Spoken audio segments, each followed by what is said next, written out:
Don't buy the iPhone 15 to 5 reasons to wait for the iPhone 16.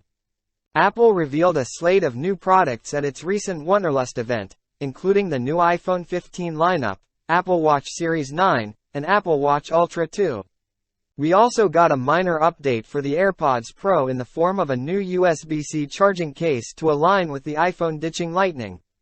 This year, there's actually a lot to love about the iPhone 15, as it's a much bigger upgrade than its predecessor.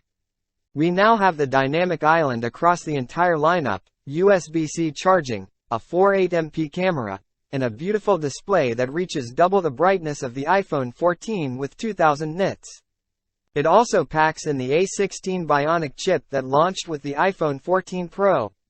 For the iPhone 15 Pro, we now have titanium instead of stainless steel, thinner bezels, and the A17 Pro chip.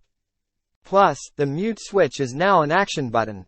And for the iPhone 15 Pro Max, there is a new Tetraprism telephoto camera that can reach 5x optical zoom instead of the 3x optical zoom for the standard iPhone 15 Pro. Related, the iPhone 15 Pro's action button has a serious flaw. The iPhone 15 Pro isn't the iPhone upgrade I hoped it would be. 6 things to remember when trading in or selling your old iPhone. Though the improvements for the standard and Pro models of the iPhone 15 are definitely impressive, it may not be worth the upgrade if you already have an iPhone 14 device.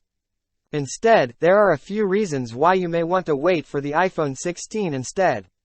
When the iPhone 15 rumor cycle began, there was a lot of talk about Apple changing how the volume buttons would work.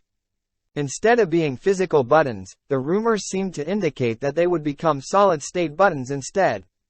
It's similar to how the home button on old iPhones eventually switched from an actual button to glass that provided haptic feedback instead, simulating the feel of a button press. At some point, reports came out that Apple encountered some technical difficulties with this, as it would require more haptic engines inside the body. Apple scrapped the plan for the iPhone 15, as all models for it retain the 2 physical buttons.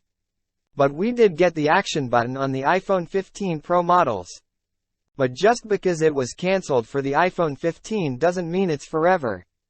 Apple simply delayed the inevitable, and we could very well see the switch over to solid-state buttons for the iPhone 16 Pro models in 2024.